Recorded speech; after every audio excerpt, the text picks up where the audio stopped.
Assalamualaikum warahmatullahi wabarakatuh. Allahu Akbar, Allahu Akbar, Allahu Akbar.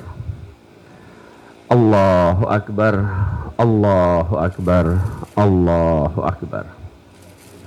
Allahu Akbar, Allahu Akbar, Allahu Akbar. La ilaha illallah wallahu akbar. Allahu akbar walillahil hamd. Allahu akbar kabira walhamdulillahi katsira wa subhanallahi bukratan wa asila. La ilaha illallah wa la na'budu illa iyyah mukhlisina lahuddin walau karihal kafirun walau karihal munafiqun walau karihal musyrikun. La ilaha illallah wahdah sadaqa wa'dah wa nasara 'abdah wa azza jandahu wa hazamal ahzaba wahdah. La ilaha illallah wallahu akbar. Allahu akbar walillahil hamd. Alhamdulillah, alhamdulillahilladzi arsala rasulahu bil huda wa dinil haqq liyudhhirahu ala dini kullihi wa kafa billahi shahida. Ashhadu an la ilaha illallah wa ashhadu anna Muhammadan abduhu wa rasuluh. Allahumma salli wa sallim wa barik ala sayyidina Muhammad wa ala alihi wa ashabihi ajmain. Ittaqullaha haqqa tuqatih wa la tamutunna illa wa antum muslimun.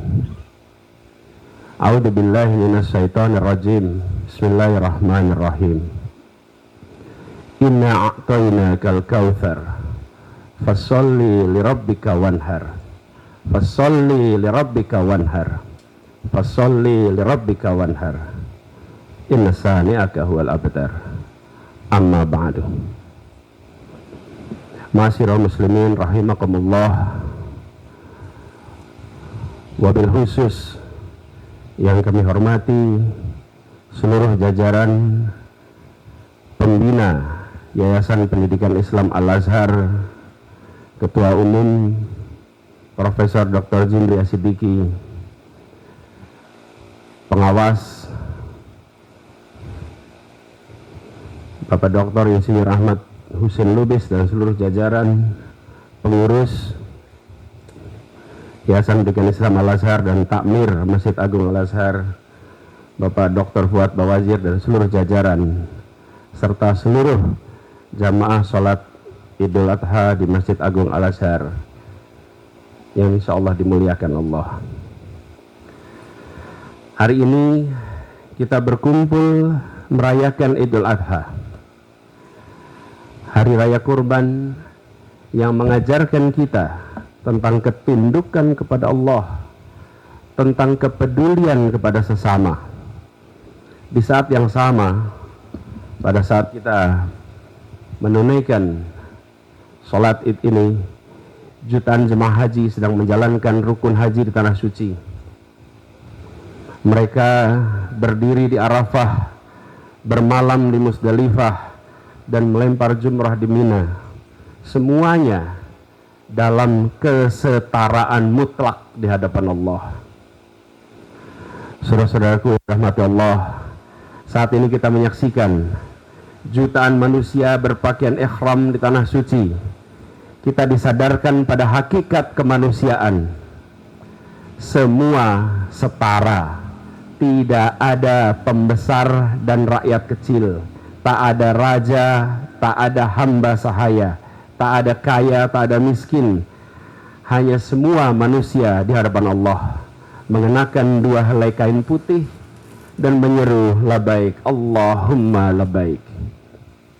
Tapi sekembalinya kita dari haji, kembali ke kota-kota kita di Indonesia, di Jakarta, Surabaya, Medan, Makassar, kesetaraan itu seolah menguap.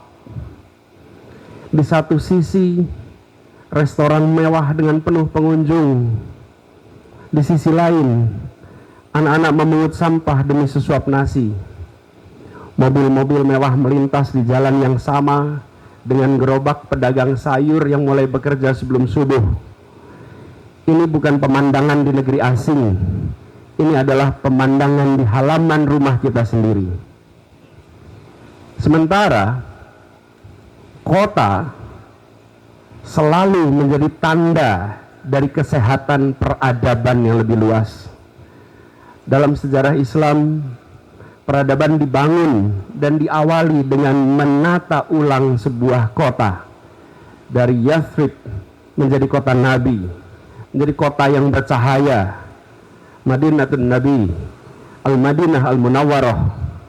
Bahkan seorang cendekiawan Muslim yang amat tersohor, Al-Farabi, menyebutkan tingkat peradaban itu bisa dilihat dengan bagaimana kota ditata dan bagaimana kota mencerminkan masyarakatnya.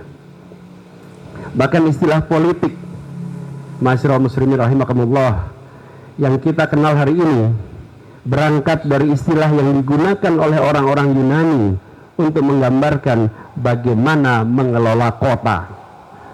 Kota yang ditata dengan baik, dengan menghadirkan kebaikan dan keadilan, adalah tanda peradaban yang sehat. Sebaliknya, kota yang ditandai dengan ketidakadilan, itu adalah penanda sebuah masyarakat yang sakit. Dan Islam tumbuh besar ketika Nabi besar Muhammad SAW memimpin dari sebuah kota. Islam adalah agama yang tumbuh besar di kota, dan di kota itulah peradaban Islam dibangun dan menjadi rujukan hingga kini.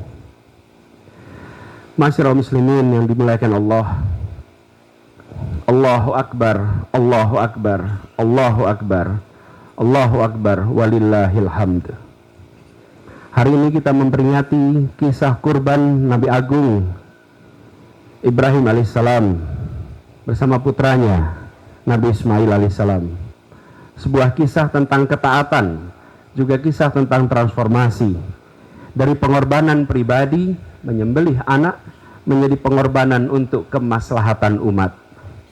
Di tengah kota-kota kita sekarang, kesenjangan yang terjadi bukan karena takdir, melainkan hasil dari sistem yang dibiarkan berjalan tanpa dikoreksi. Kita belajar dari Khalifah Umar bin Khattab yang pada saat paceklik tak hanya memberi bantuan, tak hanya memberi santunan, tapi juga mengubah aturan. Tanah yang terlantar diambil dan diberikan kepada yang mau menggarap. Bila ada tanah lebih dari 3 tahun tidak dikelola, ambil alih, berikan kepada yang mau mengerjakan. Mungkin itu adalah reformasi agraria pertama dalam sejarah Islam. Dan itu contoh nyata yang disebut sebagai rekayasa struktural untuk keadilan. Sebagaimana yang dipesankan dalam Al-Quran bahwa harta tidak hanya beredar di antara orang-orang kaya saja. Giliran kita sekarang bertanya, apa yang siap kita korbankan untuk menghadirkan keadilan? Bagi para pemimpin, bagi mereka yang hari ini berada di pemerintahan, kurban bisa berupa keberanian untuk menetapkan kebijakan yang berpihak pada seluruh rakyat, meski mungkin menghadapi resistensi dari sebagian elit. Bagi yang punya kelebihan harta, kurban bisa berupa investasi sosial, seperti membangun sekolah komunitas, menyediakan akses air bersih, atau menciptakan lapangan pekerjaan. Dan bagi yang tidak memiliki kelapangan materi dan tidak punya kewenangan, kurban bisa berupa waktu, bisa berupa keahlian, mengajar anak-anak di lingkungan, memberikan praktek medis gratis, membimbing UMKM, mengorganisir komunitas belajar orang dewasa. Kita semua sesungguhnya memiliki bekal yang bisa dikorbankan sesuai dengan kemampuan untuk menghadirkan kemaslahatan keadilan bagi semua. Inilah gerakan politik. Dan sesungguhnya ketidakadilan adalah bagian dari kemungkaran. Rasulullah SAW bersabda, Siapa yang melihat kemungkaran, ubahlah dengan tangan. Lalu jika tidak mampu, maka dengan lisan. Dan jika tidak mampu, maka dengan hati. Dan itu selemah-lemahnya iman. Maka jangan tunggu, karena sering perubahan itu datangnya dari gotong royong yang memilih untuk bertindak. Seperti pesannya yang tadi juga disampaikan oleh Prof. Jimli. Khairun nas anfa'uhum linnas. Sebaik-baiknya manusia adalah yang paling bermanfaat bagi sesama. Allahu Akbar, Allahu Akbar, Allahu Akbar, Allahu Akbar, walillahil hamd. Saudara-saudaraku yang rahmati Allah, di abad ke-14 ada seorang cendekiawan muslim yang amat terkenal dan menjadi rujukan hingga sekarang. Namanya Ibnu Khaldun. Dalam sebuah karyanya yang legendaris, kitab Muqaddimah, Ibnu Khaldun menulis bahwa ketidakadilan akan menghancurkan peradaban. Ibnu Khaldun ini sampai dengan sekarang menjadi bapak ilmu sosiologi, bapak ilmu sejarah, diakui di seluruh dunia karena ia menjadi ilmuwan pertama yang menerjemahkan cara menganalisa lintas waktu dan menggunakan cara berpikir kritis untuk membaca fenomena masyarakat dan untuk membaca perjalanan sejarah. Karena itulah Ibnu Khaldun diakui sampai sekarang sebagai rujukan. Dan konsep asobiah itu konsep yang dimunculkan dari pikiran Ibnu Khaldun ketika menganalisa masyarakat. Lalu Ibnu Khaldun ini mengamati bagaimana dinasti-dinasti besar itu runtuh. Kesimpulannya bukan karena serangan musuh, sesungguhnya runtuh karena ketimpangan internal yang tidak pernah diatasi. Karena itu membangun kota yang adil itu bukan angan-angan, kita punya rujukan. Dan kita bisa mulai dari langkah konkret oleh para pengelola kota. Mulai dari memberikan akses yang sederhana, kesetaraan pendidikan, kesehatan bagi seluruh warga. Menata ruang yang inklusif, bukan hanya untuk mereka yang berkemampuan ekonomi, berkendaraan mewah, tapi juga bagi pejalan kaki yang memang tak punya kendaraan, dengan pesepeda, dengan pengguna transportasi umum, dan membangun ruang-ruang bersama bagi warga untuk ketemu. Dan menghadirkan keadilan ekonomi untuk semua.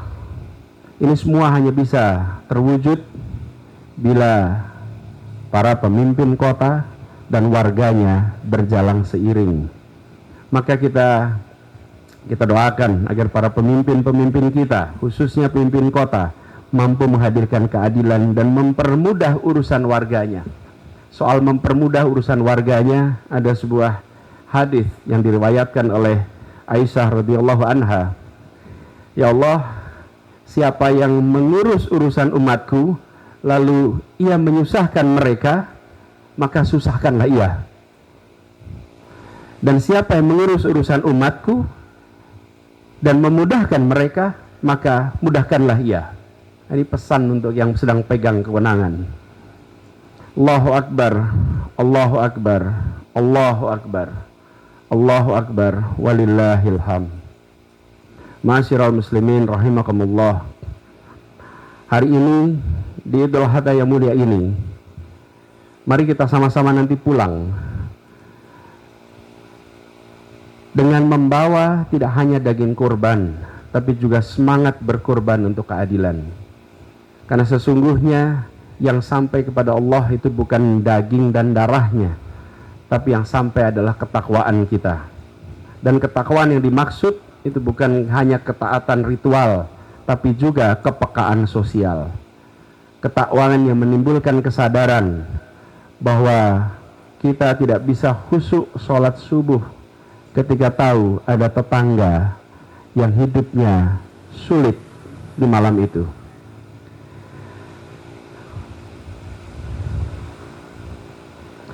Ketakwaan seperti ini memantik kegelisahan kita bila melihat anak-anak kaum tak punya terpaksa mengamen di perempatan, sementara anak kita bisa sekolah di tempat-tempat yang terbaik.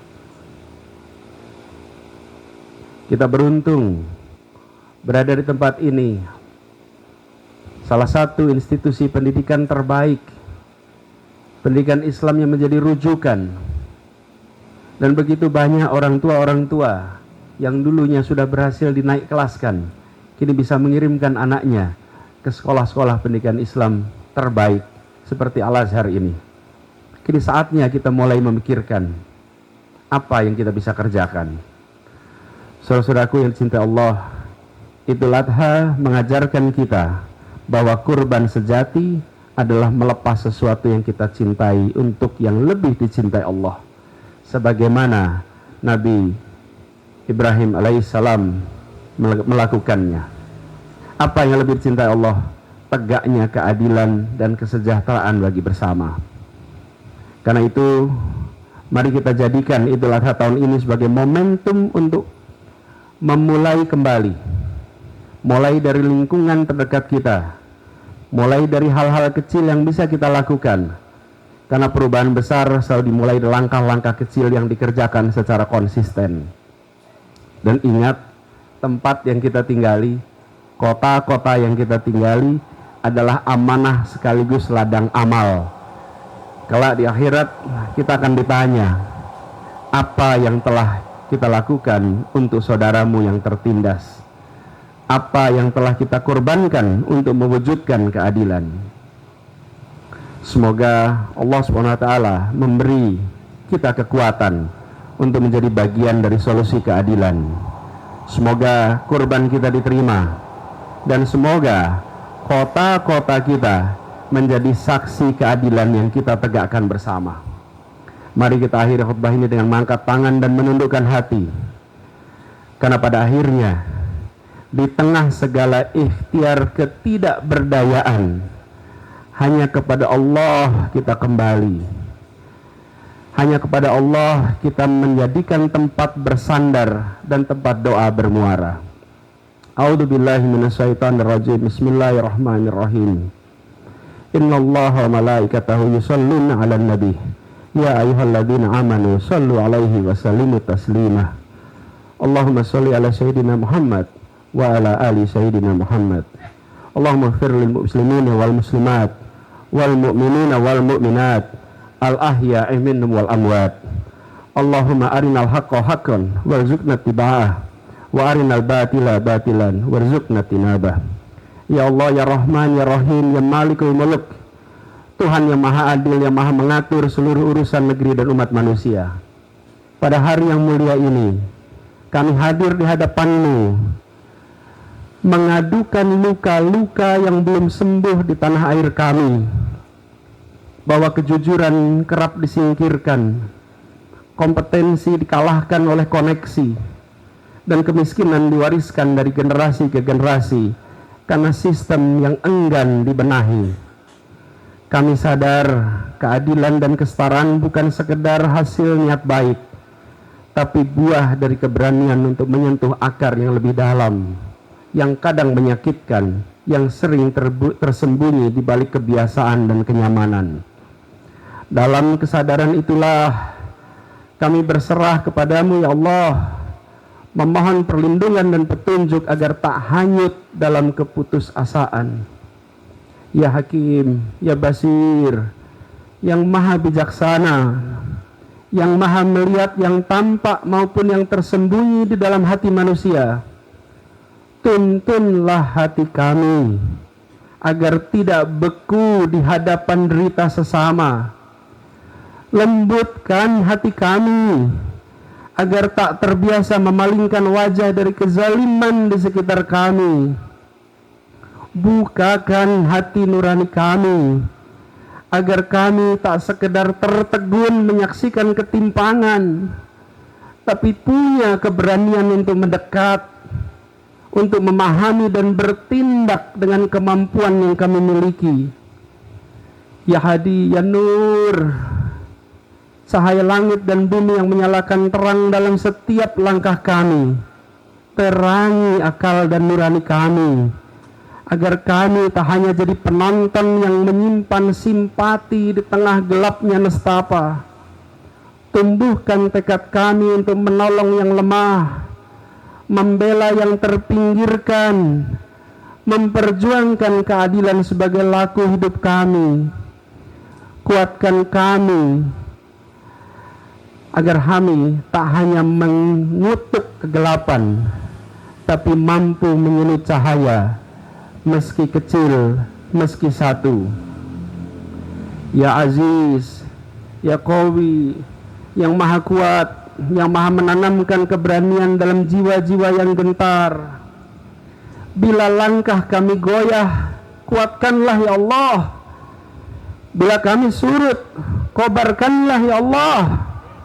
Bila kami bergetar, bila kami gemetar, teguhkanlah kami ya Allah.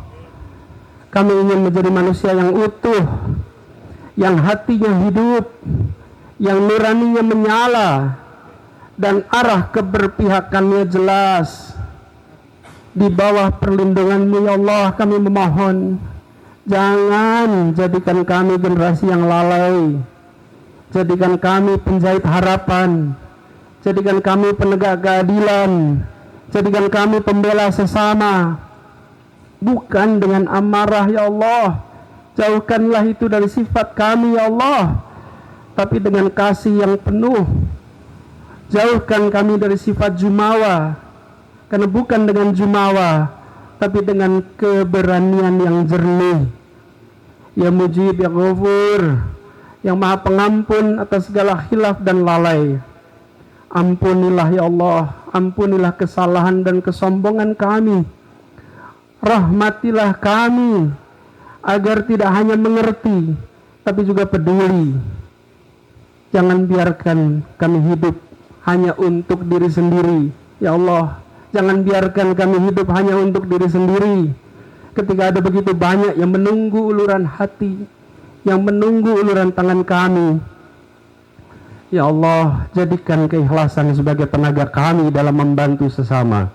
Jadikan kami manusia yang bermanfaat bagi banyak manusia yang lain. Ya Jabar, Ya Latif, yang maha lembut dalam menyentuh hati yang retak. Hanya kepadamu kami sandarkan harapan yang tak bisa kami ucapkan kepada sesama. Hanya kepadamu kami titipkan luka yang tak bisa disembuhkan oleh kekuasaan manapun. Dan hanya kepadamu kami kembalikan segala ikhtiar yang tak mampu kami tuntaskan oleh tangan kami sendiri. Cukuplah Engkau bagi kami ya Allah. Tak ada Tuhan selain Engkau ya Allah. Dan hanya kepadamu kami berserah. Rabbana hablana min azwajina wa dzurriyyatina qurrata a'yun waj'alna lil muttaqina imama. Rabbana la tuzigh qulubana ba'da idh hadaitana wa hab lana min ladunka rahmah innaka antal wahhab. Rabbana la tu'akhidhna in nasina aw akhtana. Rabbana wa la tahmil alaina isran kama hamaltahu 'alal ladzina min qablina. Rabbana wa la tuhammilna ma la taqata lana bih. Wa'fu anna waghfir lana warhamna anta maulana fangsurna 'alal qaumil kafirin fangsurna 'alal qaumil munafiqin fangsurna 'alal qaumil zalimin. Rabbana atina fid dunya hasanah wa fil akhirati hasanah wa qina adzabannar. Subhana rabbika rabbil izzati amma yasifun wa salamun alal mursalin walhamdulillahi rabbil alamin. Allahu Akbar, Allahu Akbar, Allahu Akbar, Allahu Akbar, walillahil hamd. Assalamualaikum warahmatullahi wabarakatuh.